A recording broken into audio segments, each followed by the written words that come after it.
ओम शांति।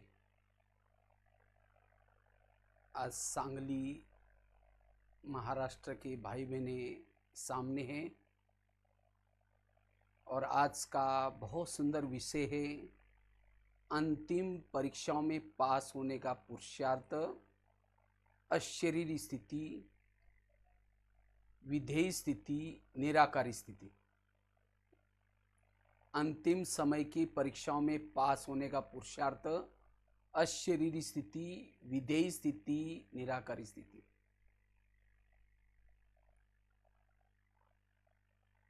जैसे सांगली वालों को पहले भी एक बार क्लास किया था, स्थिति को पावरफुल बनाने का पुरुषार्थ। तो आज का ये बहुत सुंदर पुरुषार्थ है। तो वास्तव में हमारे टोटल ज्ञान और योग का सार है अशरीरी बनना, विधेयी बनना, निराकारी स्वरूप में स्थित रहना। क्योंकि इसी पुरुषार्थ से ही हमारे अंदर देवताओं के संस्कार आएंगे, देवताओं की संस्कृति आएगी। इसी पुरुषार्थ के द्वारा हम विकारों पर जीत प्राप्त कर सकेंगे। इसी निराकारी स्थिति से, अशरीरी स्थिति से, विधेय स्थिति से हम निरंतर योगी, कर्म योगी बन सकेंगे।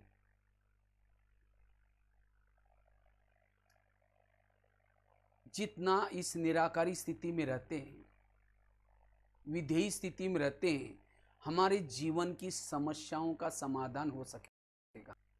आज हर एक के जीवन में विभिन्न प्रकार की समस्या है। कोई कहता मेरा योग नहीं लगता, कोई कहता मेरा मन भटकता है, कोई कहता मुझे सहन नहीं होता, कोई कहता मेरे कार बनते ही नहीं है, कोई कहता मेरे पुराने संस्कार जागृत होते हैं। इन सभी समस्याओं का मूल कारण है देह का भान। इसलिए जीवन की समस्याओं का समाधान करना है, कारणों का निवारण करना है। इस अशरीरी स्थिति में, विधेय स्थिति में, निराकारी स्वरूप में स्थित रहने की आवश्यकता है। क्योंकि इसी स्वरूप में टिकने से ही हम वाइब्रेशन फैलाने की सेवा कर सकेंगे, निरंतर सेवादारी बन सकेंगे। बाबा कहते हैं वर्तमान समय सेवाओं का लंगर लगा दो। वास्तव में निरंतर सेवादारी बनना है, निरंतर योगी बनना है। इसके लिए ये अशरीरी स्थिति, विधेय स्थिति, निराकारी स्थिति की आवश्यकता है।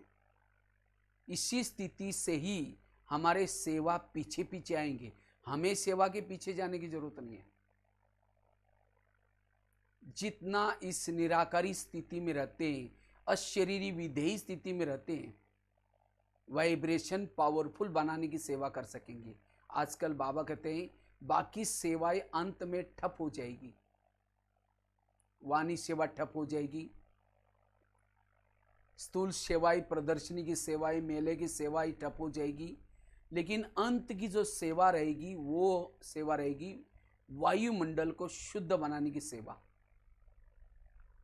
और वो जो शुरू में जो सेवाएं की, चाहे प्रदर्शनी की, चाहे मुख की सेवा, वाणी की सेवा, कर्मणा सेवा, वो हद वाली सेवा। लेकिन अब मुझे कम समय में बेहद की सेवा करनी है।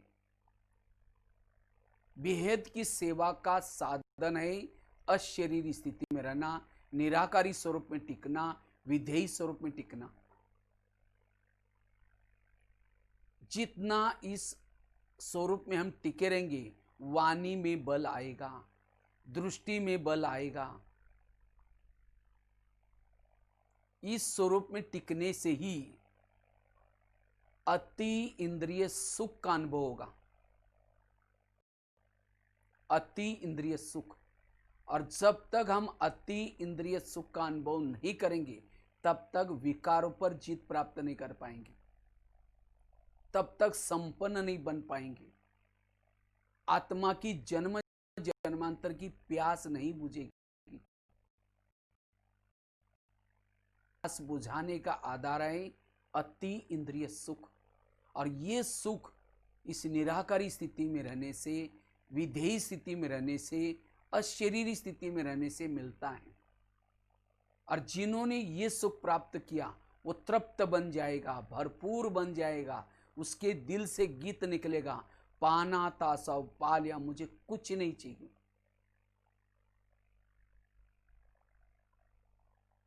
इसीलिए विशेष हमें ये अंत के समय के पेपरों में पास होने का ही पुरुषार्थ है। अंतिम समय विभिन्न प्रकार के पेपर्स आने वाले हैं। प्रकृति के तरफ के पेपर्स, बीमारियों के तरफ के पेपर्स, पुराने संस्कारों के तरफ के पेपर्स, ईविल आत्माओं के तरफ के पेपर्स, संबंधों के पेपर्स, इन सभी पेपरों में पास होने का पुरुषार्थ है। विधेयी स्वरूप में टिकना, निराकारी स्वरूप में टिकना। इस स्वरूप में टिकने से ही हम अचल अडोल रह सकेंगे, हर परीक्षाओं में पास हो सकेंगे।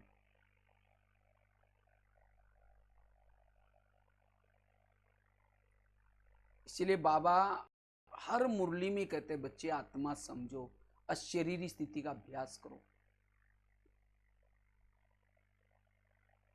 ये जिस दिन हम आए थे सेंटर पर, उसी दिन पहला लेसन यही सीखा, और अंत का लेसन भी यही है।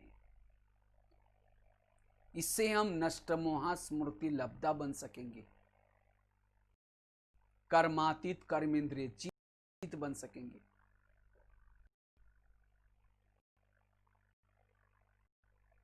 ये है, क्योंकि अब सभी के पास समय बहुत कम है।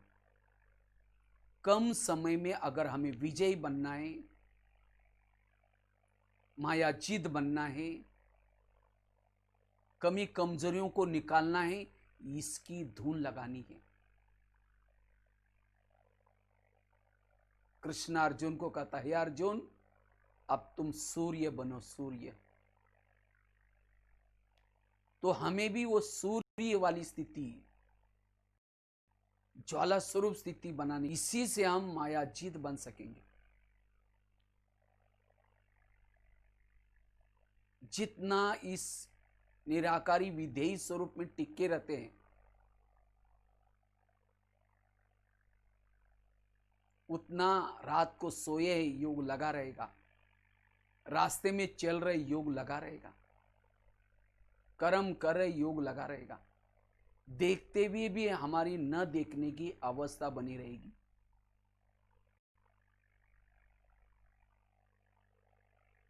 जितना इस स्वरूप में हम टिके रहते हैं, हमें किसी के अंदर के दोष दिखाई नहीं पड़ेंगे। दोष क्यों दिखते हैं? क्योंकि देह के भान के चश्मे से देखते हैं। फिर हम कहते हैं इसको सुधरना चाहिए, इसको बदलना चाहिए। बदलना मुझे चाहिए, मैं देह भान में आया हूं, इसीलिए मुझे किसी के दोष दिखाई पड़ रहे हैं। इसलिए इस अशरीरी की धुन लगानी है।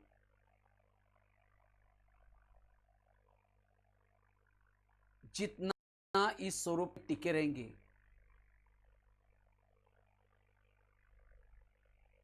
उतना विघ्न आएंगे, समस्या आएंगी, लेकिन निराकारी स्वरूप में टिकने वाला, विधेयी स्वरूप वाला, अशरीरी स्थिति में टिकने वाला उस समस्याओं का समाधान करेगा, कारणों का निवारण करेगा। इस स्वरूप में टिकने से समस्या भी, तूफान भी उसके लिए तोहफा बन सकेंगे।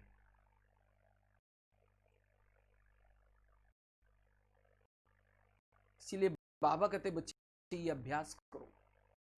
मुरली में दो बातें रिपीट होती है, ये एक तो याद बनो, अशरीरी बनो, इसका अभ्यास। यही हमारे टोटल ज्ञान योग का सार है। परम धाम से शिव बाबा किसी लिए आता है, आया है? हमें आत्माभिमानी बनाने के लिए आया है। सतयुग कब आएगा? जब हम आत्माभिमानी अशरीरी बनेंगे, तब सतयुग आएगा। कलयुग क्यों आया? जब हम देह भान में आया, इसीलिए कलयुग आया।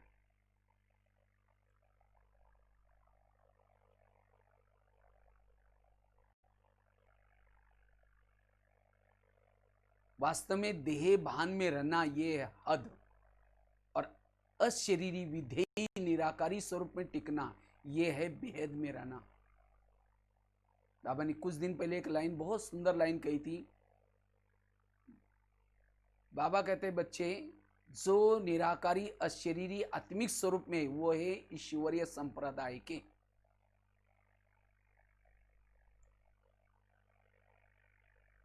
वो है ईश्वरीय संप्रदाय के। हम कहते हैं हमारा बाबा के ऊपर निश्चय है। जिसका बाबा के ऊपर निश्चय है, वो आत्मस्वरूप में टिकेंगे। ब्रह्मा बाबा ने यही मेहनत की, दादियों ने यही मेहनत की। इसी मेहनत से ही हम मायाजीत बनेंगे। विकारों का गेट है देह का भान।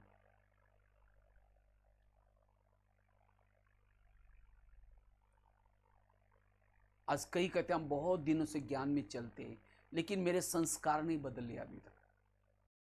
संस्कार इसका मतलब देह का भान हमने नहीं छोड़ा। इसलिए ये आत्माभिमानी स्थिति का हमें बार बार अभ्यास करना है। इससे अभ्यास से हम विजयी बनेंगे।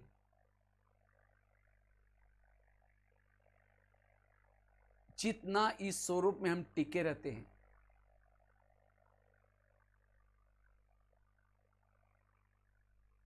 उतना दैवी गुण, दैवी शक्ति आएगी।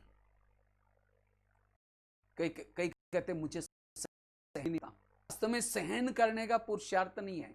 पुरुषार्थ है अशरीरी बनने का, पुरुषार्थ है विधेयी स्थिति में रहने का। जैसे बीज बोते हैं, बीज को फल लगते हैं। बीज बोया ही नहीं तो फल कहां से लेंगे? इसी तरह मैंने की मेहनत नहीं की, विधेयी स्थिति में रहने का मेहनत नहीं की, तो मेरे जीवन रूपी वृक्ष में सहनशीलता, ये गुण कैसे आएंगे? गुण अशरीरी स्थिति में रहने से आते हैं। विधेयी स्थिति में रहने से गुण और शक्ति आती है। इसलिए हमें पुरुषार्थ करना है अशरीरी का, पुरुषार्थ करना है विधेयी स्थिति में रहने का। जैसे जिस घर में लाइट होती है, वहां भूत नहीं रहता। भूत कहां रहता है? अंधेरे में। इसी तरह द्वापरिक से लेकर के हमारे शरीर में आत्मा की लाइट कम होती गई, और धीरे का भान आ गया। विकार रूपी भूत रहना शुरू किया, काम का भूत, क्रोध का भूत, सारे भूत। इसलिए अब हमारा शरीर रूपी घर विकारों का बंगला बना हुआ है। अब इन विकारों को भगाना है, आत्मा की लाइट लगा दो। इस आत्म अभिमानी स्थिति में रहने से ही हम निर्विघ्न बन सकेंगे। हमारे जीवन के जो भी विघ्न है, उसका कारण है देह का भान।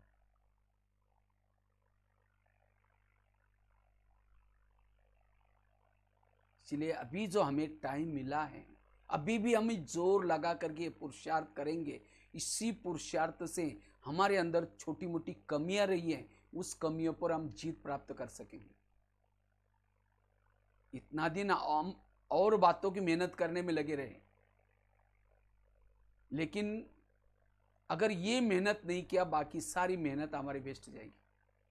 इसीलिए हमारी दादी जानकी जी हमेशा क्लास में कहती थी, मैं कौन और मेरा कौन। मैं कौन इस स्मृति में सदा रहना। मैं आत्मा हूं, अशरीरी हूं, विधेयी स्थिति में हूं। जैसे राम रावण का युद्ध चलता है, राम रावण का एक सिर काटता है, फिर दूसरा काटता है, रावण मरता ही नहीं। विभीषण आता है, कहता है ऐसा नहीं मरेगा, उसके नाभि में तीर लगाओ, और जब नाभि में तीर लगा, रावण मर गया। इसी तरह आज हम भी गले काटने में लगे हैं। कभी काम का गला काटते, कभी क्रोध का काटते, लेकिन नहीं कट रहे। क्यों? क्योंकि हम कभी काम का गला काट देते हैं, दोबारा जुड़ जाता है, कभी क्रोध का काट देते हैं, दोबारा जुड़ जाता है, क्योंकि देह भान के नाभि में तिरने लगा है। जब तक अशरीरी नहीं बनेंगे, विधेयी नहीं बनेंगे, निराकारी स्वरूप में नहीं रहेंगे, तब तक विकारों के गले काटने का स्थान है देह भान। देह भान आया, सारे विकार वहां जागृत हो गए। इसलिए अगर मुझे अंतिम परीक्षा में पास होना है, निडर बनना है, निर्भय बनना है, इसकी धुन लगा दो।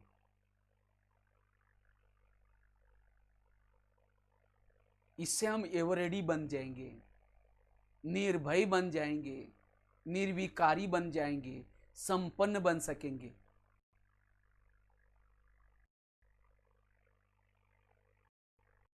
देवताओं के अंदर के इसी पुरुषार्थ से आएंगे।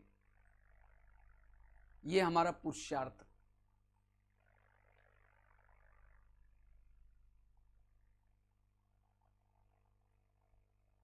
जितना जितना इस स्वरूप में टिकेंगे, आत्मा की जन्म जन्मांतर की प्यास बुझ जाएंगी, विकारों के अंश के वंश खत्म हो जाएंगे, जिसको ही बाबा कहते हैं ज्वाला स्वरूप स्थिति। एक भाई मेरे पास आया, प्रश्न पूछा, कहते भाई साहब, कोई आग के पास जाता है तो क्या अनुभव होता है? गर्मी का अनुभव होता है। अगर कोई बर्फ के पास जाएगा तो क्या अनुभव होगा? ठंडी का अनुभव होगा। इसी तरह कहता है बाबा सर्वशक्तिवान है। अगर बाबा के पास कोई जाएगा, सर्वशक्तिवान के पास, तो शांति का, शक्ति का अनुभव होना चाहिए। लेकिन कहते हैं मैं तो मधुवन में आया था, डायमंड हॉल में 4 घंटा बैठा, गुलजार दादी के तन में बाबा आए थे, और मैंने कहता है जुगाड़ करके नजदीक जगह लिया था, बिल्कुल स्टेज के पास, लेकिन मुझे कुछ अनुभव ही नहीं हुआ। तो उसको बाबा के लिए डाउट आई, तो उसको एक बात कही, अगर कोई बड़ा सा चुंबक है, उस चुंबक के सामने अगर लोहे के टुकड़े डालो तो क्या हो जाएगा? तुरंत। इसका मतलब चुंबक अच्छा है, लेकिन लोहे के टुकड़ों को कोई कपड़े के बड़े के थान में लपेट करके डालेंगे तो क्या खींचेगा? हिलेगा भी नहीं। इसका मतलब चुंबक खराब है। चुंबक अच्छा है, लेकिन लोहे के टुकड़ों को हमने क्या किया? कपड़े के थान के अंदर लपेट करके डाला, इसीलिए वो खींचा भी नहीं, हिला भी नहीं। इसी तरह बाबा शक्तिवान चुंबक है, लेकिन बाबा के पास कोई देह भान के कपड़े के अंदर लपेट करके बैठेगा तो कोई अनुभव नहीं होगा, ना आत्मा अनुभव, ना परमात्मा अनुभव। इसीलिए मधुवन में जो नियम थे, जो 1 साल तक सेंटर पर रेगुलर जाता है, जो पवित्रता की धारणा करता है, शुद्ध खानपान खाता है, रेगुलर नियम मर्यादा का पालन करता है, उसको ही मधुवन में बाबा मिलन में आने की परमिशन थी। क्यों? 1 साल वो सेंटर पर जाएगा, रोज नियम संयम की पालना करेगा, पवित्रता की पालना करेगा, शुद्ध खानपान खाएगा, तो सहज थोड़ी सी तो आत्मिक स्थिति बन जाएगी। और आत्मिक स्थिति में आकर के मधुवन में जब बैठेगा, तब उस परमात्मा की अनुभूति होगी। और आजकल तो अव्यक्त मिलन चल रहा है, तो अव्यक्त मिलन की अनुभूति करने के लिए अशरीरी स्थिति में रहने की, विधेयी स्थिति में रहने की आवश्यकता है। इसीलिए इस स्वरूप में टिकने वाले वही अंतिम समय के विभिन्न प्रकार के पेपरों में पास हो जाएंगे।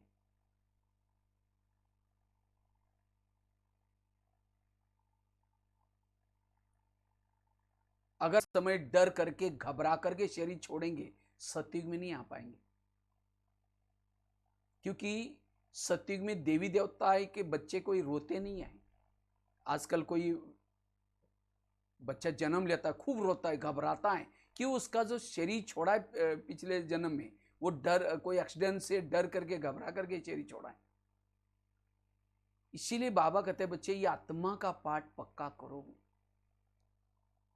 विनाश को देखने के लिए, वो सीन को देखने के लिए स्थिति पावरफुल चाहिए,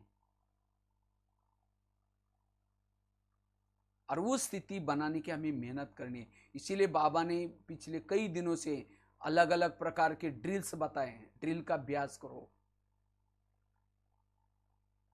अलग अलग प्रकार के। टोटल ये ज्ञान योग का सारा है अशरीरी बनना, विधेयी बनना, निराकारी स्वरूप का अभ्यास करना। इसी स्वरूप से सारी समस्याओं का समाधान हो जाएगा। इसी स्वरूप से हमारा पद भी ऊंचा मिलेगा। वास्तव में बाबा ने जो 4 सब्जेक्ट भी रखे हैं, ज्ञान, योग, धारणा और सेवा, आज की थी ना मुरली, शिवरात्रि, ये भी 4 सब्जेक्ट का यादगार है। इसी तरह ये 4 सब्जेक्ट भी बाबा ने ज्ञान, योग, धारणा और सेवा रखा है। किसी लिए अशरीरी का अनुभव करने के लिए, विधेयी स्थिति का अनुभव करने के लिए, निराकारी स्वरूप का अनुभव करने के लिए रखा हुआ।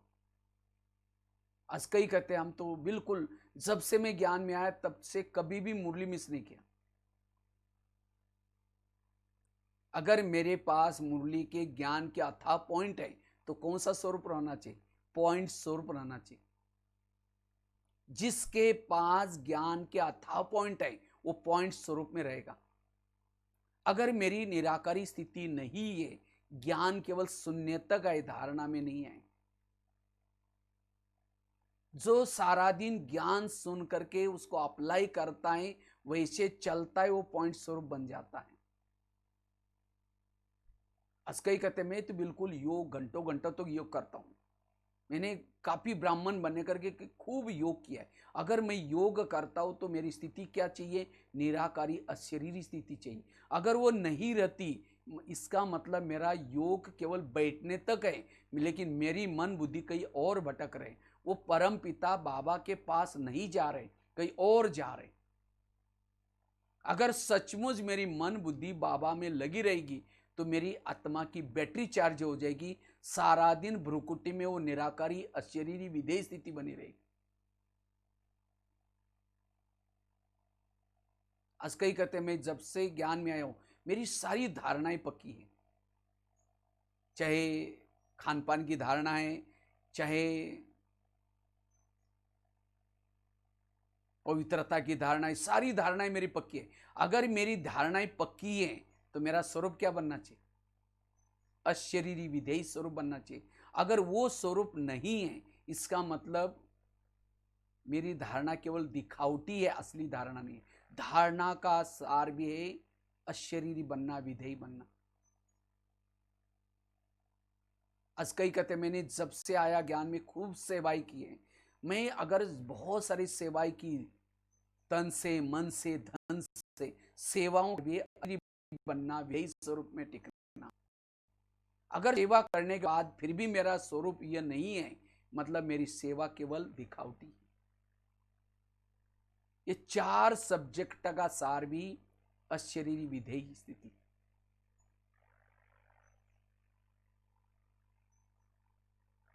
इससे हम कर्मातीत बनेंगे, कर्मेंद्रिय जीत बन सकेंगे।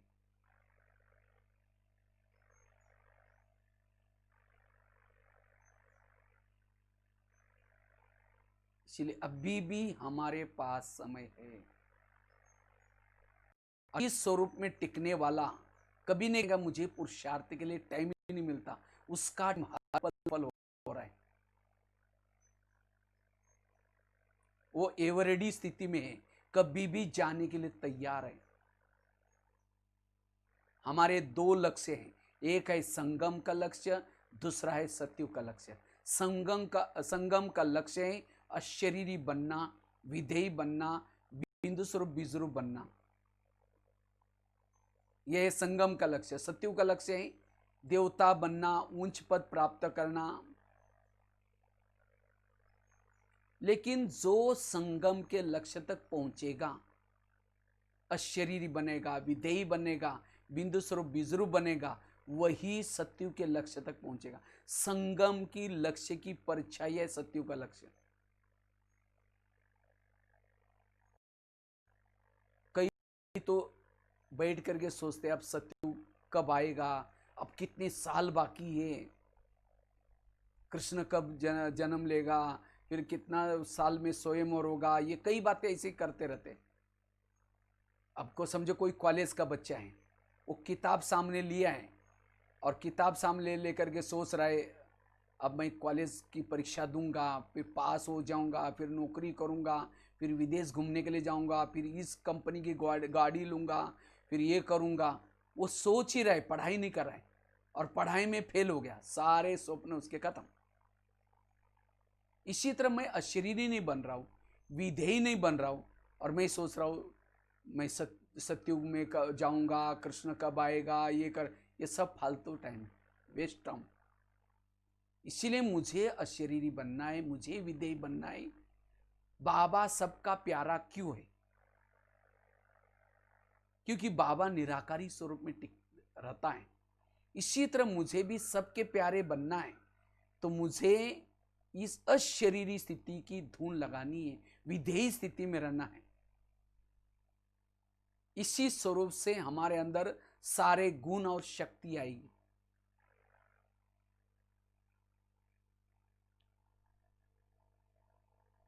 तो इस अशरीरी की महिमा, विधेयी स्थिति निराकारी की महिमा अपरंपार है। इससे हम समस्याओं का समाधान, कारणों का निवारण कर सकेंगे, अति इंद्रिय सुख का अनुभव कर सकेंगे। सतयुग के देवी देवता खुश है, क्यों? उनको वो सोने के महलों में इसीलिए खुश नहीं है,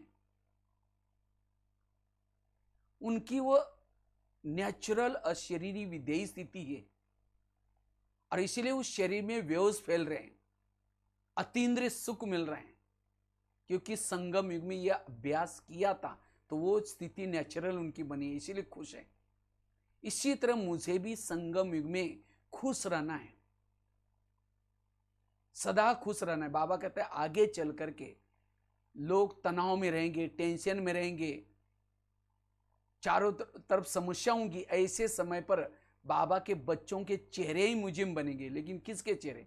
जो विधेयी स्थिति में रहते हैं, शरीरी स्थिति में रहते हैं, वो हर पल खुश में रहेंगे। इसीलिए मुझे सदा खुश रहना है, एवरेडी रहना है, इस स्वरूप में रहना है। यह है समेटने का समय। ब्रह्मा बाबा ने अंत में इसी अभ्यास को करते करते कर्मातीत बने। इसलिए हमें भी अब ये धून लगानी है। लेकिन ये नेचुरल मेरी स्थिति बनी रहे, इसके लिए हम किन बातों का ध्यान रखना है?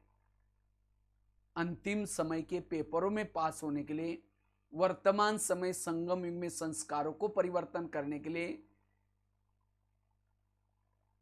वायुमंडल बनाने के लिए, ये सेवा हमें बनानी, ये स्थिति बनानी है। लेकिन इस स्थिति को बनाने के लिए हम किन किन बातों का ध्यान रखना है जिससे मेरी नेचुरल वो स्थिति बनी रहे? उसके लिए 5-6 बातें याद रखनी। अगर मुझे निराकारी स्थिति, अशरीरी स्थिति, विधेयी स्थिति को नेचुरल बनाना है, उसके लिए सबसे पहली बात है पवित्रता की धारणा। जितना हम पवित्रता को मेंटेन करके रखते हैं, हमें कहने की जरूरत नहीं, में आत्माओं में या शरीर में विधेयी। पवित्रता के बिना आत्मा का दीपक जागृत नहीं हो सकता। क्यों? पवित्रता और आत्माभिमानी का कनेक्शन क्या है? पहले जमाने में गांव में दिया मिलता था। मुझे याद है जब हम स्कूल में पढ़ते थे, उस समय बिजली लाइट नहीं रहती थी, तो दीपक रहता था, दिया, वो त्रिकोना सा रहता था, उसके अंदर केरोसिन डालते थे और उसको माचिस लगाते थे, फ्लेम जलती रहती। अब वो दिए के अंदर केरोसिन है, इसीलिए वो फ्लेम जल रहे। इसी तरह योगी योग में बैठेंगे, योगी के चारों तरफ से बैकग्राउंड बनाओ, एक दिया बन जाता है, और इस दिए के अंदर तेल है पवित्रता। जितना हमारे पास पवित्रता है, उतना आत्मा की फ्लेम सदा निरंतर जलती रहेगी, जागृत रहेगी। अगर आत्मा की अनुभूति नहीं है, इसका मतलब पवित्रता की कमी है। इसीलिए जिस दिन बाबा ने यहाँ आए उसी दिन हमें कहा कि तुम्हें पवित्र जरूर बनना है, और जो जितना पवित्र है उतनी आत्मा की ज्योति जागृत रहेगी निरंतर। अगर मेरे पास पवित्रता ही नहीं है और मैं कह रहा हूं मैं आत्मा हूं आत्मा हूं आत्मा हूं, सिर दर्द हो जाएगा, आत्मा का अनुभव होगा ही नहीं। इसलिए माया दिन रात सभी के पीछे लगी है पवित्रता रूपी गिफ्ट चुराने के लिए। इसलिए विभिन्न प्रकार के साधन बनाए। इसलिए माया की चालाकी से बचना है और पवित्रता को संभाल कर रखना है। जितना पवित्रता को संभाल कर रखेंगे आत्माभिमानी निराकारी अशरीरी स्थिति बनी रहेगी। आज समझो दिए के अंदर केरोसिन है लेकिन बीच में बाती नहीं है, माचिस लगाओ, जलेगी फ्लेम? नहीं जलेगी। क्यों? क्योंकि बीच में बाती नहीं। इसी तरह हम पवित्र हैं लेकिन स्मृति में नहीं रहते, स्मृति है बाती। बाबा क्यों कहते बच्चे ध्यान मेरे में लगाओ, ऊपर लगाओ। जितना ध्यान बाबा में लगाएंगे हमारे शरीर के अंदर जो पवित्रता की ऊर्जा फैली है वो ऊपर आत्मा तक पहुंचेगी। जैसे दिए के अंदर का तेल फ्लेम तक पहुंचाने का काम कौन करता है? बाती। इसी तरह शरीर के अंदर की पवित्रता को आत्मा तक पहुंचाने का काम करता है स्मृति। इसीलिए हमें सदा स्मृति स्वरूप होकर के रहना है। बुद्धि सदा बाबा में लगानी है। जिसकी बुद्धि कई व्यक्ति में लगी है, किसी वस्तु में लगी है, उसका ध्यान नीचे चलेगा, और जिसका ध्यान नीचे है वो देह भान में आता है। और जो देह भान में है इसको भक्ति मार्ग में भी कहते हैं ऊर्ध्वगामी अधोगामी। जिसका ध्यान ऊपर है उसकी ऊर्जा ऊपर चलती है, और जिसका ध्यान नीचे है उसकी ऊर्जा नीचे, देह भान आता है। इसीलिए मुझे अशरीरी बनना है, विधेयी स्वरूप में टिकना है। इसीलिए सदा क्या करना है? स्मृति स्वरूप रहना है और पवित्रता की धारणा जरूरी। फ्लेम का भोजन है केरोसिन, आत्मा का भोजन है पवित्रता। जितना पवित्रता होगी उतना आत्मा की फ्लेम निरंतर जागृत रहेगी। श्री विधेयी स्थिति में रहना है, अशरीरी स्थिति में रहना है, पवित्रता की धारणा। दूसरी बात है, अगर मुझे निराकारी अशरीरी विधेयी स्थिति का अनुभव करना है उसके लिए 7 स्वरूपों का अभ्यास। आत्मा के मूल गुण है 7: शांत स्वरूप, आनंद स्वरूप, शक्ति स्वरूप। ये 7 मूल गुण हैं। अगर इन मूल गुण का अभ्यास करेंगे, ये कोई मैंने क्लास नहीं कर रहा हूं, लेकिन मैंने अपने आत्माभिमानी स्थिति को बनाने के लिए क्या क्या पुरुषार्थ है, क्या वो अनुभव की बातें मैं सुना रहा।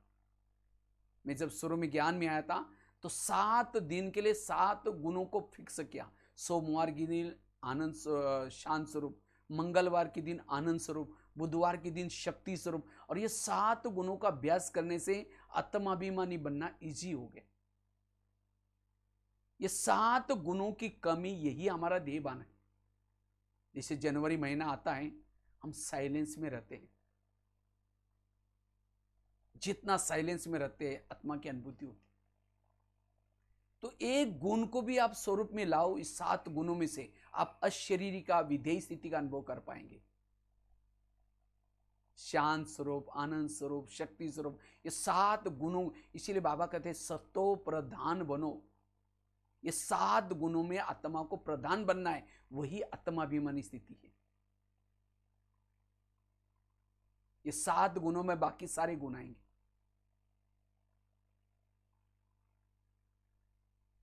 तीसरी बात है, अगर मुझे निराकारी स्वरूप में टिकना है, विधेयी स्थिति का अनुभव करना है, जिसे मैं अंतिम समय के पेपरों में पास हो सकूं, उसके लिए निरहंकारी बनकर के रहने की जरूरत है। जितना निरहंकारी उतना निराकारी।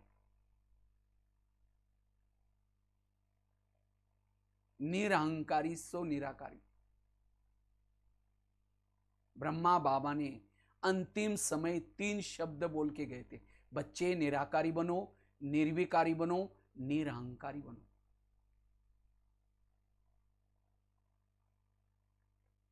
जितना निरहंकारी बनेंगे निराकारी स्वरूप में, अगर मेरी निराकारी स्थिति, विधेय स्थिति, अशरीरी स्थिति नहीं रहती, इसका मतलब मुझे कोई चीज का अभिमान है, चाहे पद का अभिमान, चाहे कोई पोजीशन का अभिमान, कोई कलाओं का अभिमान, कोई विशेषता का अभिमान, चाहे गुणों का अभिमान। जिसको अभिमान है वो आत्मा अभिमानी स्थिति में नहीं रह सकता। इसलिए मुझे निरहंकारी बनने की जरूरत है। निरहंकारी वाला निराकारी स्वरूप में टिकेगा, और जितना निरहंकारी है उतना मान अपमान निंदा स्तुति में भी वो समान रहेगा। कृष्ण अर्जुन को कहता है, अर्जुन तुम मान अपमान निंदा स्तुति में भी समान रहो। कौन रह सकता है? निरहंकारी वाला। जितना इस ज्ञान मार्ग में चलेंगे, जितना सफलता मिलेगी, जितना आगे बढ़ेंगे, उतना अभिमान जागृत होता है। सबसे बड़ा विकार है अभिमान। बाबा कहते हैं मेरे अच्छे अच्छे बच्चे थे, बहुत ज्ञानियों करते थे, बहुत सेवा करते थे, लेकिन आज वो ही नहीं, चले गए। कहां गए, क्यों गए? उनको चलते चलते कोई कलाओं का, विशेषता का अभिमान आया, वो यहां से चले गए। इसलिए अभिमान को हमें पहचानना है। अभिमान वाला निराकारी स्वरूप में, अशरीरी स्थिति में नहीं टिक सकता। इसलिए निरहंकारी बनने की जरूरत है। पांडवों के अंतिम समय पराजय हो गई, क्यों? पांडवों को अंत में अभिमान आया, वो कृष्ण की शक्ति साथ में उसको भूल गए। इसी तरह वास्तव में हमारे साथ में भी बाबा है। बाबा हमारे से करा रहा है, करण करावर और बाबा है। दीदी हमेशा कहती थी, मर मर मर, झुक झुक झुक, सीख सीख सीख। मरना सीखो, झुकना सीखो, सीखना सीखो। मम्मा भी कहती थी, करण करान हर करार है। तो इसी तरह मुझे निरहंकारी स्थिति में रहना है। बाबा ने सब कुछ किया, अपने आप को छिपाया। ब्रह्मा बाबा भी देखो कितना सब कुछ किया, लेकिन अपने आप को छिपाया, निरहंकारी। तो जितना निरहंकारी रहेंगे उतना हमारी निराकारी स्थिति रहेगी।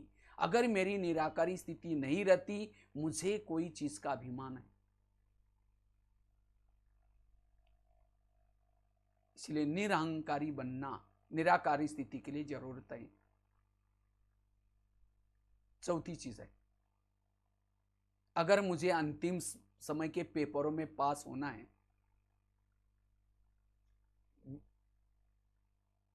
संपन्न बनना है, संपूर्ण बनना है, बाप समान बनना है, उसके लिए सोमानों के अभ्यास जरूरत है। जितना जितना हम सोमान में रहेंगे, सोमानों से ही हमारी आंतरिक शक्तियां जागृत होती है।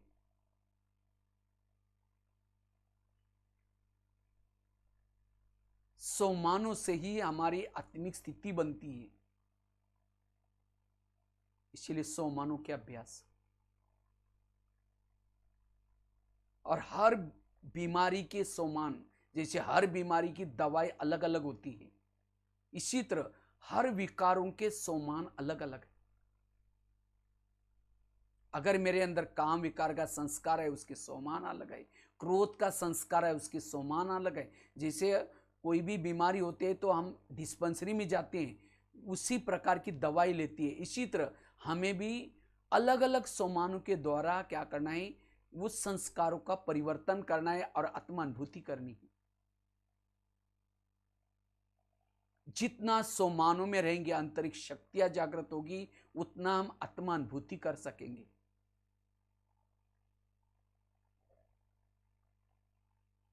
अगर विधेयी अशरीरी बनना है, पहली बात बताई पवित्रता की धारणा, दूसरी बात बताई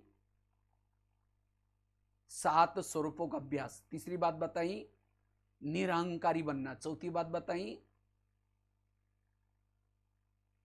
सोमानों के अभ्यास, पांचवी बात है अगर मुझे निराकारी अशरीरी स्थिति का अनुभव करना है, उसके लिए संकल्प को कम चलाना, समर्थ चलाना और पॉजिटिव चलाना। जिन्होंने एक कला को डेवलप किया वो निराकारी स्थिति का, अशरीरी स्थिति का अनुभव कर सकता है। जिसको बाबा के शब्द में बाबा कहते, बच्चे बीती को बिंदी लगा दो, एक सेकंड में स्टॉप कर दो। जो मन को बीच बीच में स्टॉप करता है वही अशरीरी स्थिति में रह सकता है, विधेयी स्थिति में रह सकता है। जिसके मन में प्रमाण से ज्यादा विचार चलते हैं, निगेटिव विचार चलते हैं, उसकी शक्तियां वेस्ट हो जाती है, पवित्रता की ऊर्जा वेस्ट हो जाते हैं। संकल्प खजाना गया, सारे खजाने उसके वेस्ट जाएंगे। ये गीत है ना, यूं तो कोई धन नहीं गवाना, लेकिन संकल्प का खजाना है, इसको कभी ना गवाना। संकल्प से सारा कल्प चलता है।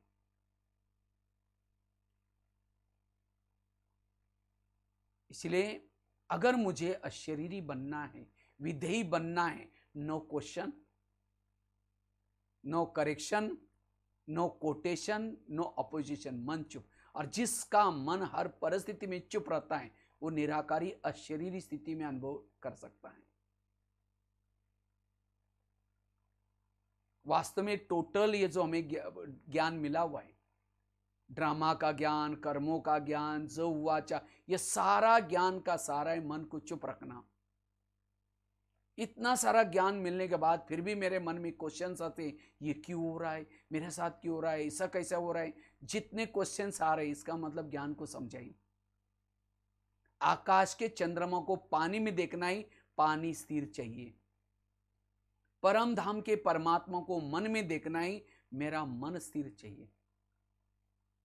और जितना मन स्थिर रहता है उतना वो आत्मानुभूति कर सकता है, परमात्मा की अनुभूति कर सकता है, विधेयी स्वरूप का अनुभूति कर सकता है। अभी तो एक एक समस्या आ रहे, आगे चल करके चारों ओर समस्या आएंगी। अभी तक तो एक कोरोना की समस्या आई है, आगे चल करके प्रकृति की समस्या आएंगी, संबंधों की परीक्षा आएंगी, संस्कारों की समस्या आएंगी। और जिन्होंने बहुत काल का अभ्यास रखा है मन को चुप रखने का, वही वो निराकारी अशरीरी स्थिति में रहेंगे और उस समस्याओं का समाधान कर सकेंगे। विधेयी स्वरूप में टिकने के लिए अभ्यास चाहिए।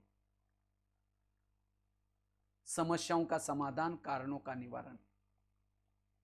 क्योंकि संकल्प अगर वेस्ट जाते हैं, हमारी सारी, जैसे घड़ा भर दिया और छेद है, सारा पानी बह जाएगा। इसी तरह हमने अमृत वाला योग किया, मुरली सुनी, शुद्ध भोजन खाया, लेकिन सारा दिन व्यर्थ सोचा, सारी शक्तियां वेस्ट।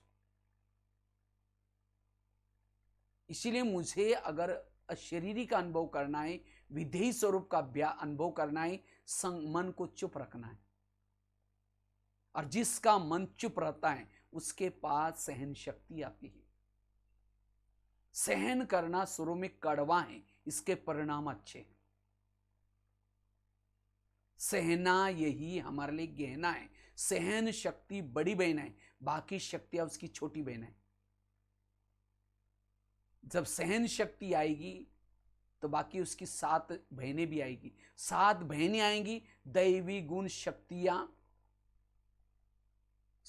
दैवी गुण शक्तियों के बच्चे हैं, सारे गुण शक्ति आएंगे, मास्टर सर्वशक्तिमान बनेंगे, उसे विजय बनेंगे।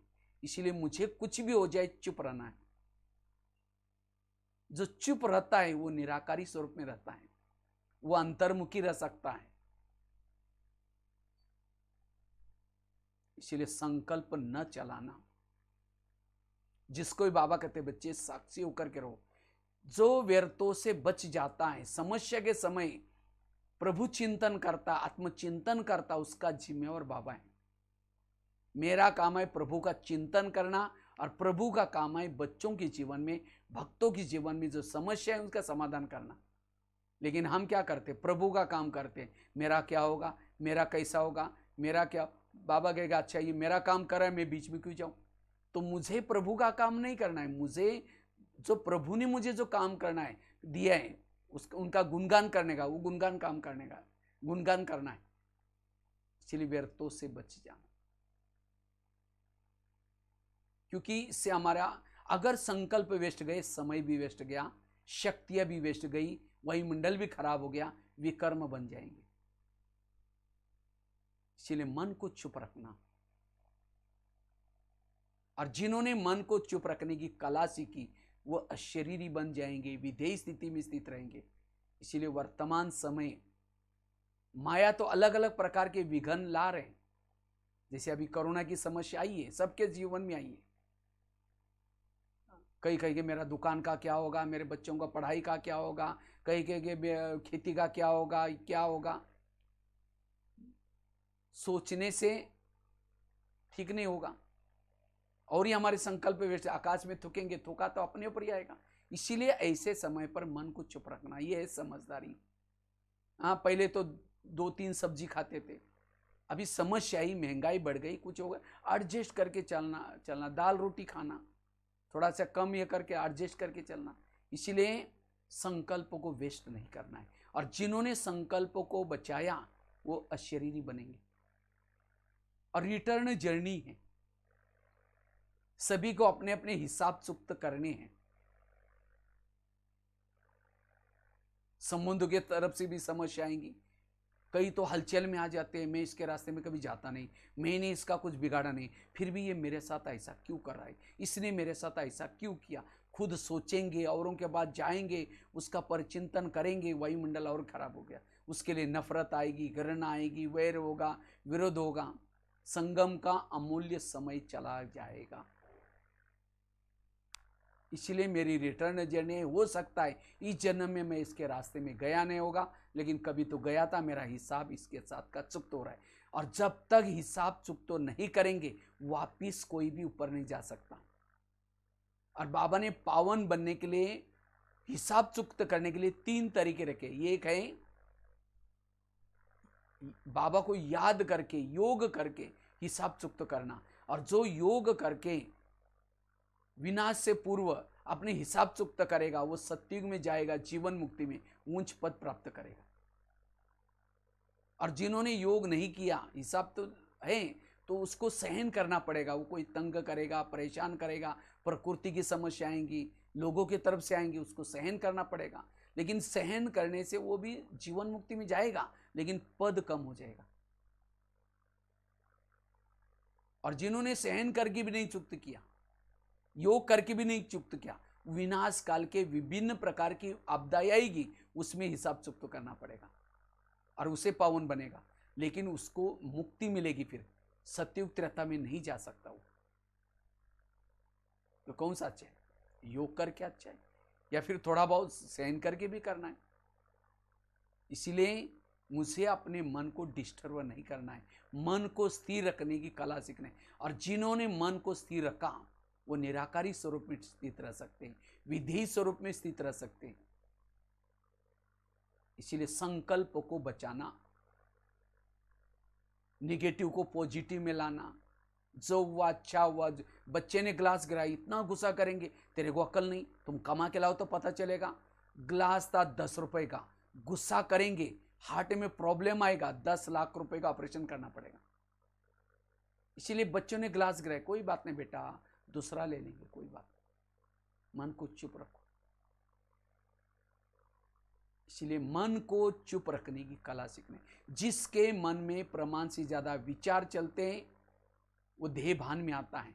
प्रमाण से ज्यादा विचार चलने से बुद्धि मैली हो जाती है। जैसे आईने के ऊपर धूल है, धूल वाले आईने में चेहरा नहीं देख सकते। इसी तरह जिसके मन में नेगेटिव विचार चलते हैं वो आत्मा अनुभूति, परमात्मा अनुभूति नहीं कर पाता। इसलिए अपने मन को चुप रखने की कला सीखनी। ड्रामा का ज्ञान, कर्मों का ज्ञान, हरे का पाठ अपना अपना, ये टोटल ज्ञान है मन को चुप रखने का। इससे हमारी अशरीरी स्थिति, विधेय स्थिति रहेगी। ड्रामा की बात, ड्रामा को सदा याद रखो। ड्रामा तो माँ है, माँ तो माँ होती है। हमारी 4 माँ है, ब्रह्मा, मम्मा, लौकिक माँ, ड्रामा। और माँ तो माँ होती है, माँ कभी भी बच्चे का बुरा नहीं करती। अगर बच्चा बीमार है, माँ उसको दवाई पिलाती है, दवाई कड़वी है, बच्चा नहीं पीता, माँ उसका हाथ पकड़ करके फिर भी चम्मच उसके मुंह में ठूसेगी, तंग नहीं करे, उसका प्यार है, ये कड़वी दवाई जाएगी, उसकी कई बीमारी ठीक होगी। इसी तरह आज ड्रामा भी हमारी माँ है। हमारे जीवन में कोई कड़वी बातें आती हैं, परिस्थिति आती हैं, उस बातों के पीछे भी कुछ कल्याण है, इसीलिए उसको पी लो, सहन कर लो, कई बीमारियां ठीक हो जाएगी। ड्रामा के पर्दे के पीछे कल्याण छिपा रहता है, विघ्नों के पीछे कुछ कल्याण छिपा रहता है, इसलिए हमें अपने मन को चुप रखना है। जिसको ही बाबा कहते हैं सहनशील बनो। एक पत्थर भी सहन करके मूर्ति बन जाता है, तो क्या हम सहन करके देवी देवता नहीं बनेंगे? जरूर बनेंगे। और जो सहन करता, मन को चुप रहता है, वो निर्विघ्न है। और निर्विघ्न वाला ही अशरीरी विधेय स्थिति में रह सकता है। अभी महाराष्ट्र में खास और सांगली का तो कुल दैवत है गणेश उत्सव। सांगली में और कोई पुरुषार्थ करने की जरूरत नहीं, निर्विघ्न बनने की जरूरत है, मन को चुप रखने की जरूरत है। और जिन्होंने हर बात में मन को चुप रखा, वो विजयी बनेंगे, अशरीरी बनेंगे, विधेय स्थिति में रहेंगे।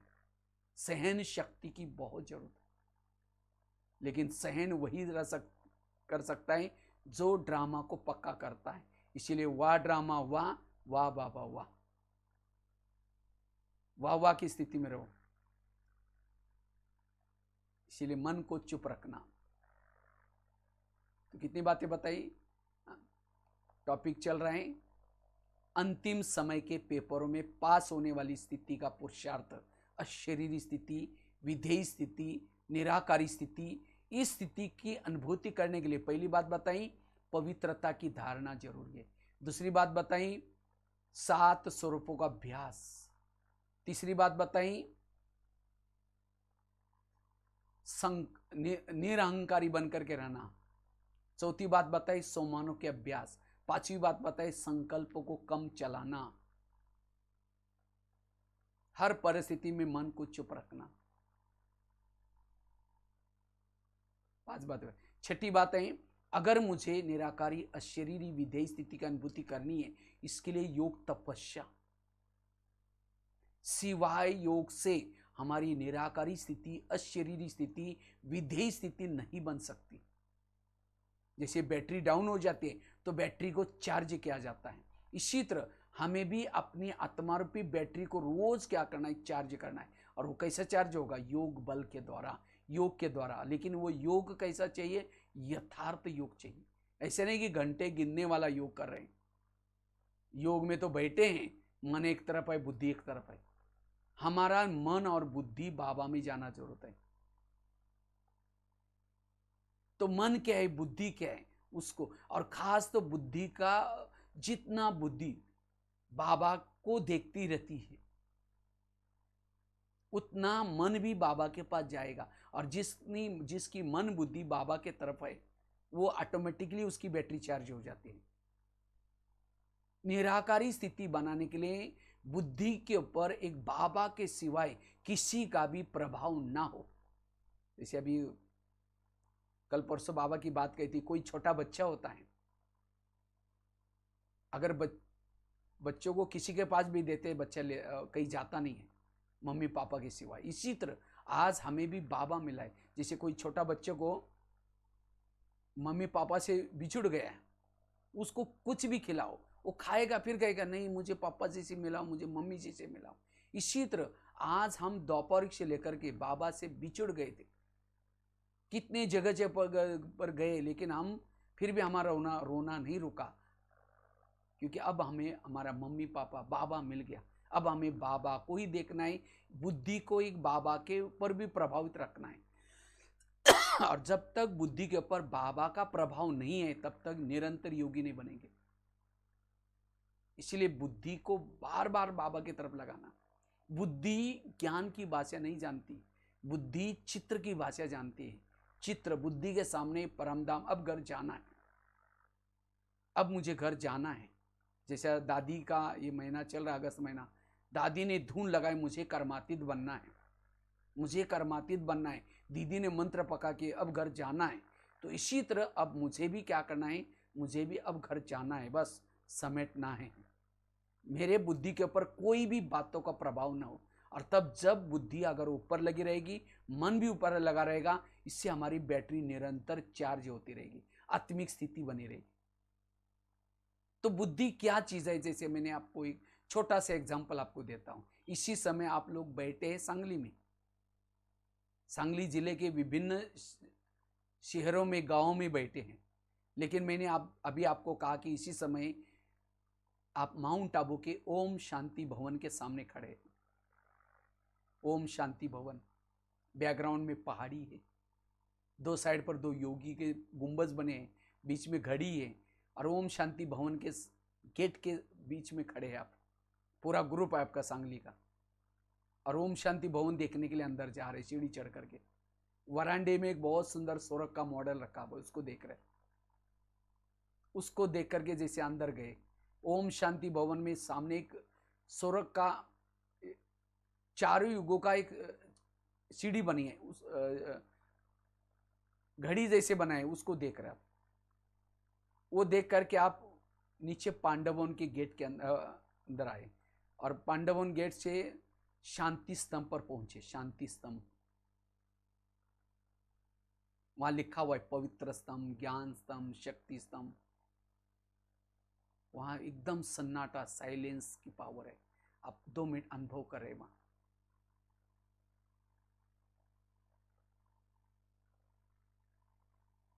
वहां से आप धीरे धीरे झोपड़ी की तरफ जा रहे हैं। बाबा की झोपड़ी, बाजू में एक झूला है।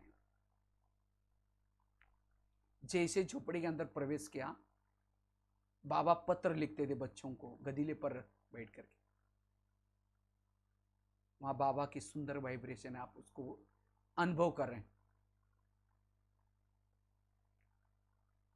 वहां से आप बाबा के रूम में गए, जहां नीला सा ट्रांसलाइट लगा हुआ है, जहां बाबा की खटिया रखी है, जहां बाबा रेस्ट करते थे। एक बाबा का फोटो भी है वहां का। आप अनुभव कर रहे जैसे बाबा से आप मिल रहे वहां, बाबा के रूम में। बाबा खटिया पर बैठे।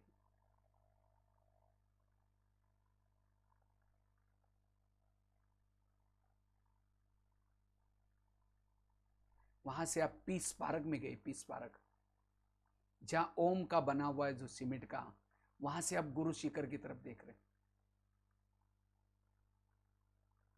वहां से नीचे ज्ञान सरोवर में आए। ज्ञान सरोवर के एक डोम बना हुआ है, बड़ा साइलेंट जोन, बड़ा अच्छा बाबा का अव्यक्त फोटो है वहां।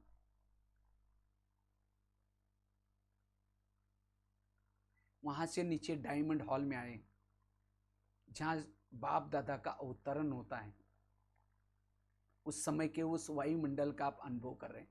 लास्ट में गेट में खड़े हैं।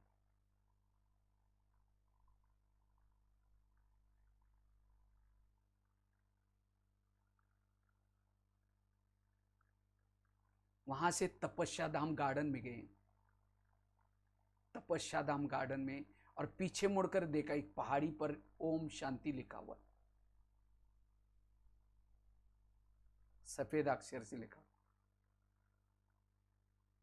तो ये सब आपको दिखाई पड़ा। चारों धाम की यात्रा आप लोगों ने की। कैसे आए थे? आपकी आंखें भी वही है, आपका शरीर भी वही है सांगली में, लेकिन आए कैसे? बुद्धि के द्वारा। आपका योग अब यहां मधुबन में था। अब जैसे वो उस पहाड़ी से आप ऊपर की तरफ देख रहे हैं, आकाश की तरफ देख रहे हैं, आपका शरीर प्रकाश में बन जाता है। आप बिल्कुल हल्के होकर के ऊपर की तरफ उड़ रहे हैं,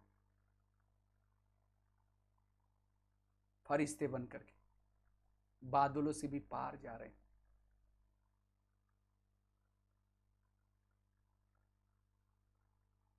अव्यक्त वतन में जो फरिश्तों का राजा ब्रह्मा बाबा बैठा है,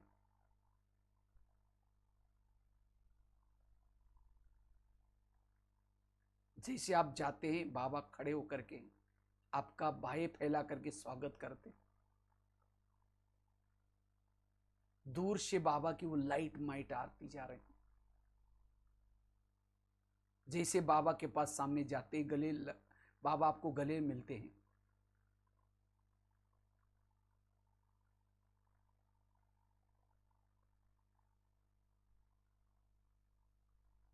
बाबा ने मस्तक के ऊपर हाथ रखा, ज्योति बिंदु आत्मा हूं, प्रकाश का शरीर भी गायब, एक ज्योति बिंदु बन करके ऊपर की तरफ जा रही, परम धाम में जा रही।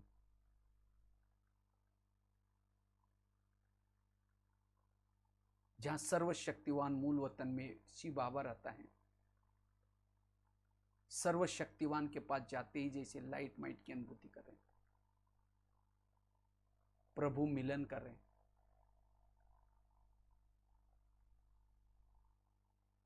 जिस बाबा को नीचे ढूंढ रहे थे वो बाबा से मिल रहे, शक्तियां लेकर के फिर नीचे आते। तो ये आप बुद्धि के द्वारा ऊपर गए। ऐसे हमें बीच बीच में योग करते रहना है, और जितना योग करेंगे उतनी हमारी आत्मा की बैटरी चार्ज होगी। और जिस योग के द्वारा ही, एक तो अमृत वेला का योग, क्लास के पहले योग, भले अभी लॉकडाउन चल रहा है कोई बात नहीं, लेकिन बहनों ने जो भी प्रबंध किए हैं, मैं देख रहा हूं, ये अचानक कोरोना की समस्या आई, तो अचानक समस्या आई, इसके कारण सारा सेंटर पर जाना आना बंद हो गया। तो भी बहनों की कमाल आई, जिन्होंने कभी एंड्रॉयड मोबाइल देखा नहीं, इंटरनेट के बारे में नॉलेज नहीं था, तो भी ये ज्ञान इतना जरूरी है, आत्मा के लिए भोजन है, इसके बिना आत्मा हम कैसे रह सकते हैं। इसीलिए बहनों ने सीख करके वो ज्ञान आपके तक पहुंचाने का काम कर रहे हैं। तो हमें भी रोज वो कदर करनी है, और रोज ये बातें आते हैं उसको हमें बराबर सुनना है। क्योंकि जैसे गाड़ी के अंदर पेट्रोल डाल दो, वही पेट्रोल का पाइप ड्राइवर के मुंह में डालो, क्या हो जाएगा? ड्राइवर का भोजन अलग है, गाड़ी का भोजन अलग है। इसी तरह आत्मा का भोजन है ज्ञान। जब तक हम ज्ञान नहीं सुनेंगे, समर्थ नहीं बनेंगे, सोल कॉन्शियस नहीं बनेंगे। इसलिए हमें ज्ञान, लेकिन ज्ञान सुनने से पूर्व हमें योग भी करना है। तो सवेरे सवेरे जो अमृत वाला योग करते हैं, क्लास के पहले योग करते हैं और मुरली सुनते, ये तीन चीजों से हमारी सवेरे सवेरे निराकारी स्थिति बनेगी, मनोबल बढ़ेगा। और जिन्होंने इन तीन चीजों को किया, सारा दिन कितनी भी समस्या आई, बातें आई, उसमें हलचल में नहीं आएंगे। इसीलिए स्थिति को पावरफुल बनाने के लिए तीन चीजें, क्लास के पहले योग। और ऐसा भी नहीं समझना अभी तो बहुत अच्छा हो गया, बहनों ने तो अच्छा प्रबंध किया है, अभी तो सेंटर में जाने की जरूरत नहीं है। लेकिन नहीं, जैसा लॉकडाउन खुलेगा, समय ठीक हो जाएगा, हम फिर से दोबारा सेंटर पर जाना है। क्योंकि ये मजबूरी के लिए साधन दिया था। क्योंकि बाबा कहते हैं ये हमारी एक एक ज्ञान की पॉइंट्स लाखों करोड़ों की है। आप कहेंगे सेंटर में पैसे देते, पैसे नहीं देते। जैसे स्कूलों में टीचर कोई स्कूल में पैसा नहीं बांटता, ज्ञान बांटता है। जितना वो बच्चा लगन से सुनता है, पढ़ता है, उतना उसको नौकरी अच्छी लगेगी, उतना पूरा जीवन भर में उसको पेमेंट आता रहेगा, पैसा आता रहेगा, फिर पेंशन भी मिलेगी। वो धन कहाँ से मिला? उसने ज्ञान स्कूल के समय लिया था। इसी तरह अब ये रिटर्न जर्नी है, सबको वापिस जाना है। और इसीलिए परमात्मा ने इस विद्यालय खोला है। और इस विद्यालय में जो रोज पढ़ेगा, रोज ज्ञान सुनेगा, उनके संस्कार बदलेंगे, व्यवहार बदलेगा, और वही सतयुग में जाएंगे। सतयुग में केवल 9 लाख लोग हैं। क्यों? कलयुग में तो 850 900 करोड़ थे, वो सतयुग में नहीं आए। उनको भी बुलाते थे, बहने आओ भाई, आप भाई जी आप सुनो। वो कहते हैं बहन जी हमारा दुकान खोलना पड़ता है, तुम तो फ्री है, हमें खेती में जाना पड़ता है। बहाने बनाए थे, इसीलिए सतयुग में नहीं आए। इसीलिए उस दुकान से भी पहले सेंटर पर आना, अपने 2 कान खोलना। उस दुकान से कमाया हुआ चोर लुटेगा, आग जलाएगा, पानी डुबोएगा। लेकिन इस 2 कान से सुनाया हुआ ना चोर लुटेगा, ना आग जलाएगा, ना पानी डुबोएगा। इसलिए हमें ये पढ़ाई रोज पढ़नी है। इस पढ़ाई के द्वारा ही हम अशरीरी बन सकते हैं, विधेय स्थिति का अनुभव कर सकते हैं। सवेरे सवेरे 3 चीजें जरूरी। जितना योग तपस्या करेंगे, अशरीरी का अनुभव कर सकेंगे, विधेय स्थिति का अनुभव कर सकेंगे। बाकी तो बातें तो और भी बहुत सारी हैं, लेकिन समय पूरा होता जा रहा है, इसीलिए मैं यहीं पूरा करता हूं। और ये बातें मैंने कोई रेटी नहीं सुनाई, लेकिन मैंने खुद अपने अनुभव से सुनाया। क्योंकि आप लोग तो जानते हैं, मैं जब शुरू में ज्ञान में आया था, वैसे तो 2 साल तक, उससे पहले मैं 9वीं और 10वीं में उस रद्दी के किताब के द्वारा मैं पढ़ता था, योग लगाता था। लेकिन जैसे मैं विटा में आया, विटा में आया तो 1 साल हुआ था। विटा का ITI का कोर्स कर रहे थे, तो ITI का कोर्स करने के बाद जो 1 साल हुआ, वहाँ अचानक कोई कार्यक्रम चल रहा था नगर पालिका में। तो मैं देखा, अरे मेरे पास जो किताब है वही गीत बज रहा है, वही क्या बात है। जब देखा तो फिर उसी दिन मैं शायद कोर्स चल रहा था, एक मुरली चल रही थी, उसी दिन मैं गया तो पहला लेसन चला था आत्मा, आत्मा के बारे में। वो बहन जी सारा आत्मा आत्मा के बारे में बताया, तो मुझे लगा यहाँ का आत्मा का लेसन मुख्य है।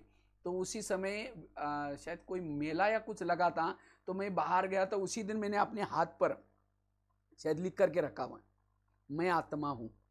और यहाँ आत्मा भी लिखा है, मैं आत्मा हूँ। और मैंने इस ज्ञान मार्ग में आकर के इस आत्मा के ऊपर बहुत मेहनत की, घंटे घंटे का अपना चार्ट बनाया,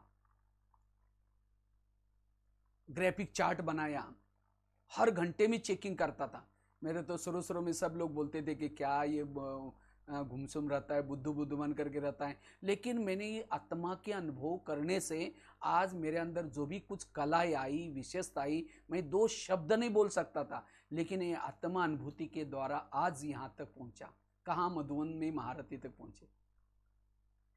इसलिए मैंने कोई ये क्लास नहीं किया, लेकिन मैंने अपनी स्थिति को अच्छी बनाने के लिए जो पुरुषार्थ किया, और इसी एक पुरुषार्थ से मेरे जीवन में काफ़ी सारे प्रॉब्लम आए, समस्या आई, लेकिन अड़िग होकर के उसमें विजय बना। और इसके लिए यह अभ्यास बहुत काम आएगा, और यही वास्तव में हमारे टोटल इस ज्ञान योग का सार है। इसको ही बाबा कहते, बच्चे बाप समान बनो, अशरीरी बनो विदे। हर मुरली में यही पाठ होता है, जिसको बाबा कहते हैं पहला सबक पक्का करो, और इसी सबक से हम आगे बढ़ेंगे। इसलिए एक तो बताया, अगर मुझे अशरीरी का अनुभव करना है, विधेय स्थिति का अनुभव करना है, इसलिए पहली बात बताई हमें पवित्रता की धारणा, दूसरी बात बताई 7 स्वरूपों का अभ्यास, तीसरी बात बताई निरहंकारी होकर के रहना।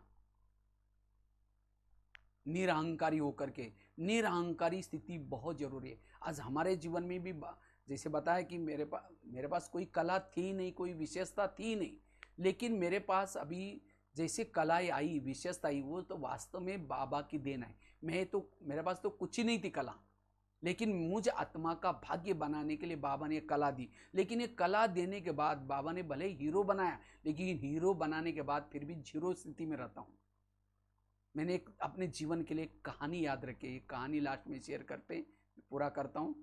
एक व्यक्ति ने गधा पाला था, तो गधा अचानक उसको लगता है कि अभी क्या करें। वो नया मकान बनाया था, तो सोचता है कि अभी नया मकान सारा सामान शिफ्ट करना है, तो ये सारा सामान मैं कैसे शिफ्ट करूं। तो गधे के ऊपर रख करके सारा सामान शिफ्ट किया। फिर एक मूर्ति बची थी, सोचता है कि ये मूर्ति कैसे लेके जाऊं, तो सर चलो गधे के ऊपर ही रख करके लेके जाते हैं। तो क्या करता है, उसके ऊपर कपड़ा ढक दिया, और कपड़ा ढक करके सामान लेके गया, वो मूर्ति लेके गए। लेकिन गधा चलते चलते मूर्ति के ऊपर का कपड़ा हट गया। जैसा कपड़ा हट गया, वो लोग क्या करते हैं, वो मूर्ति को देख करके नमस्ते करना शुरू किया। अब गधे को लगता है नमस्ते मुझे कर रहे हैं, वास्तव में गधे को नमस्ते नहीं कर रहे थे, नमस्ते वो मूर्ति को कर रहे।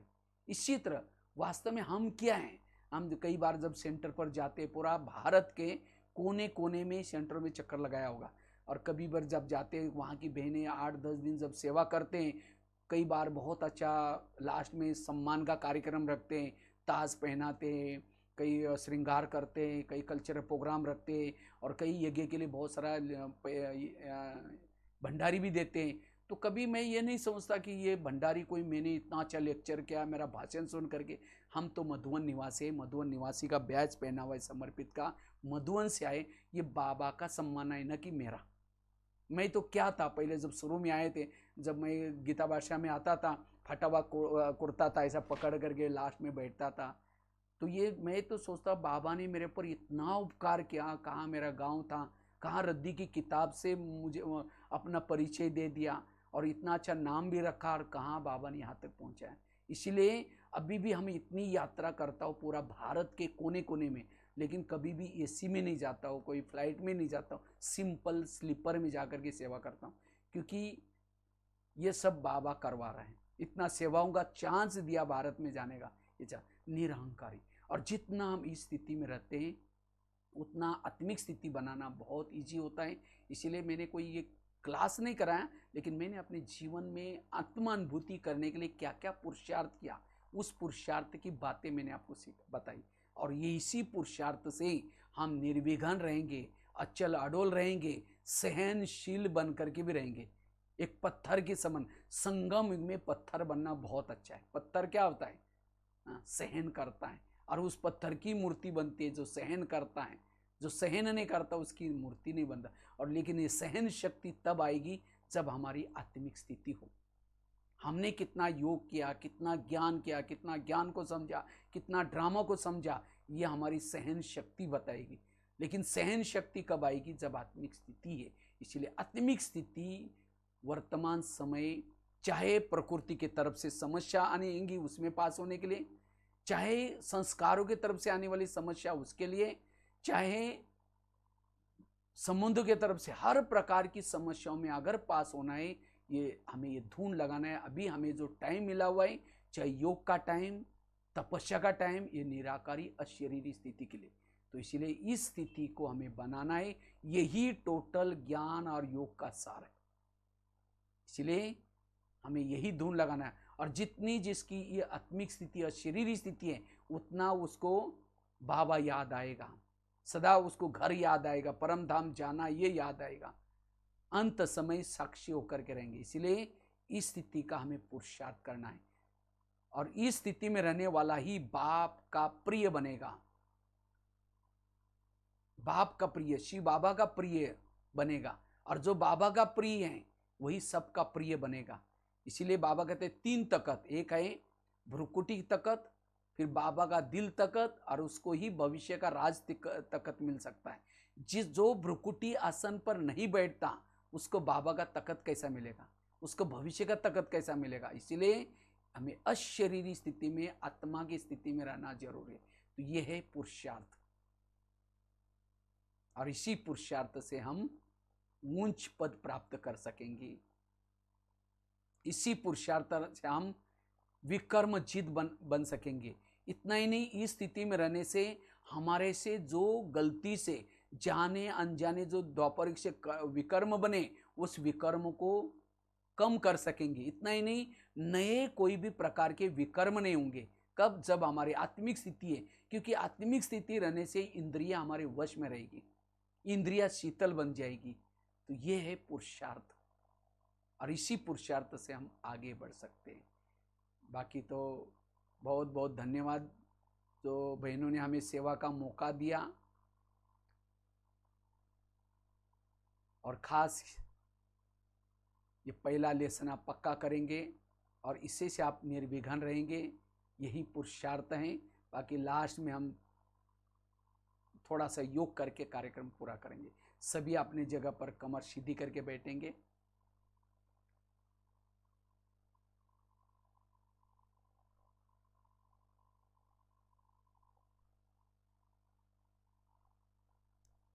अपने आप को भ्रुकुटी में आत्मा के स्वरूप में स्थित रखेंगे।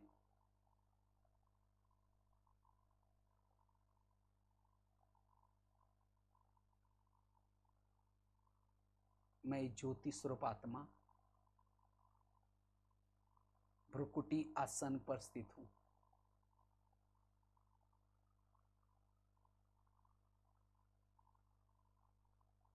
ये शरीर मेरी एक डब्बी है। मैं आत्मा इसमें हीरा हूं।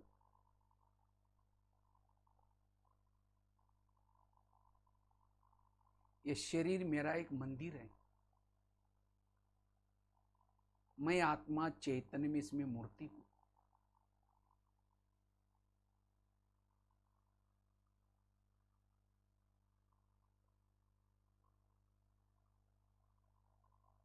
ये शरीर मेरा एक घर है। मैं आत्मा इसमें एक दीपक हूं। मैं इस धरती पर आकर के हीरो पार्ट बजाया, हर जन्म में हीरो पार्ट धारी था। अब मुझे आत्मा की रिटर्न जर्नी है, अब मुझे वापिस जाना है।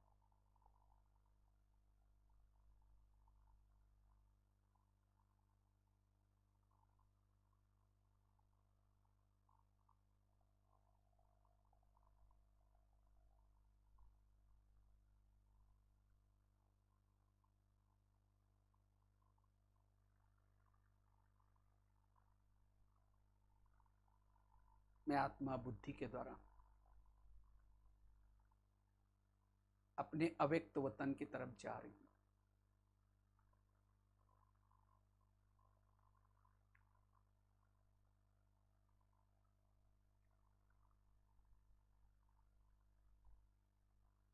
बादलों से भी पार,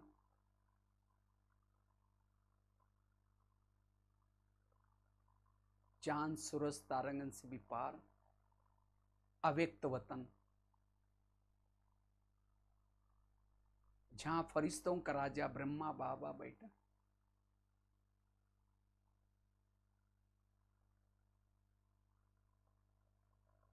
जैसे मैं बाबा के नजदीक जाती हूं,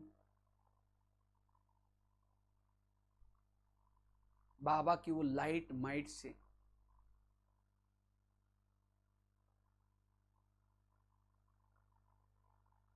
मैं भी लाइट माइट बनती जा रही हूं।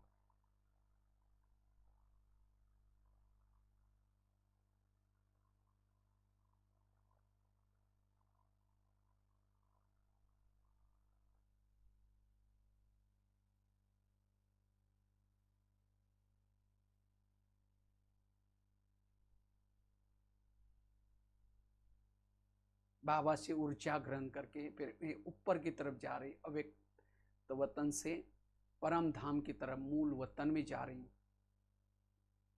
जैसे मूल वतन में पहुंचती हूं, सर्वशक्तिवान की किरणों के नीचे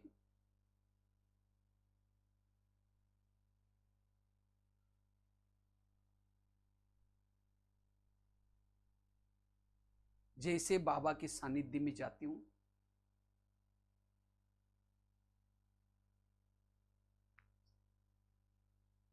वैसे ही मैं जैसे कि चार्ज हो रही हूं। बाबा के सानिध्य से में जाने से मेरे अंदर की सारी नेगेटिव एनर्जी समाप्त होती जा रही।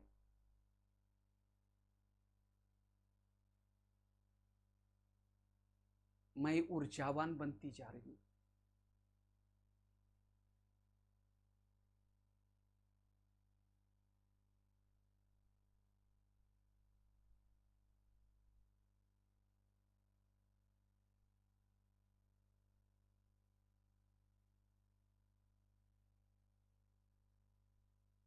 जिस बाबा को दुनिया में मैं ढूंढ रही थी, जिसको देखने के लिए मेरे युगों से आंखें तरस रही थी,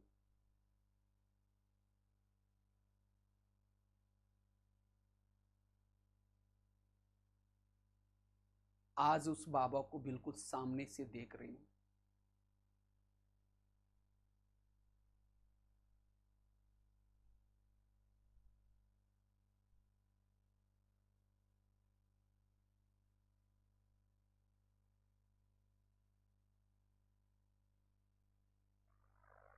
बाबा की शक्तियों से मेरे अंदर जो भी विकारों के अंश के वंश है वो खत्म होते जा रहे। मैं ऊर्जावान बनती जा रही।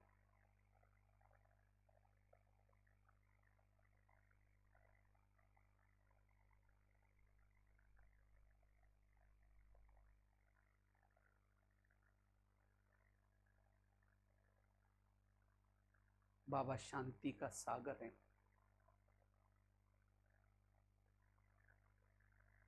मैं शांत स्वरूप की अनुभूति कर रही हूं। बाबा शक्ति का सागर है। मैं शक्ति स्वरूप की अनुभूति कर रही हूं।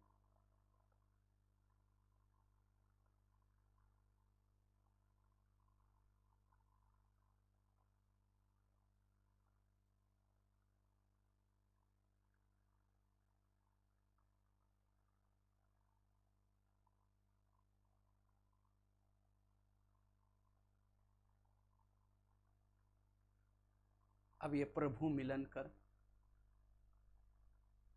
स्वयं को शक्तियों से भरपूर करके मैं आत्मा वापिस धीरे धीरे